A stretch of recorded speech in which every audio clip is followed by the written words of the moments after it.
so those decorations or memorials would not be affected.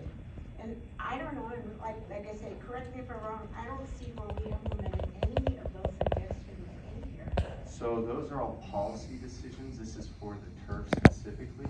The policy decisions have to be worked out further and they'll be brought to council at a future date. This only deals with the fact that nobody wants to lose the grass that is above their loved one. And this is the compromise that we're gonna do everything we can to not disturb people who are currently there and yet fulfill our agreement to get the granite. Once that is done, how we deal with the grass where it is and how we deal with the granite is a future discussion. Well, I understand that, but as we, let's put it that way, time is short, as we, work this out, it's still gonna affect the removal of the grass, the placement of the granite is still gonna affect the time of taking away the decoration, the time of leveling. It's still gonna affect that where, I believe it will bring some concern. Yes. That is correct. I like to think it. Yeah, so, Yep. and you can see, I mean, you can kind of see them shaded behind it, so there'd be some it would be a larger barrier in that. But those areas are much closer, right? And so they're very close to one another, and some of them are already almost touching one another.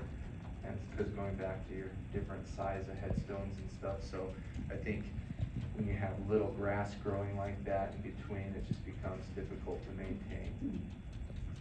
I have a question, Mr. Mayor. I may have misunderstood. I don't see how sending the money back doesn't get us a poke in the eye from those who give us the grant. For us to say thanks but no thanks after we went to them, and the goal was to not only reduce the water usage for generations to come, but to better maintain and beautify and be able to make it simpler to clean this area and the unmaintained area is why we went to get this grant. And I fail to think that if we go back and say no to them, when we go to them for a lot of resources and they've been very generous. So I think, I don't see how, if we give that money back to them, we're poking them in the eye, if nothing else, in my opinion. But I think this third option, and I appreciate your offer, sir, to help with maintaining the grass because we're still gonna need that. It's just less grass. But again, we've looked at where people are and given room for people around them. And yes, there are some people who have bought lots, but there's nobody buried there, and we can go to them on a very personal level and ask them, can we move your space over here to a grass area, if that's what you want? We got room for you, and nobody's there yet. And if they will move over there, or we can give them their money back, or if they want to be in a granite area, if it doesn't matter to them.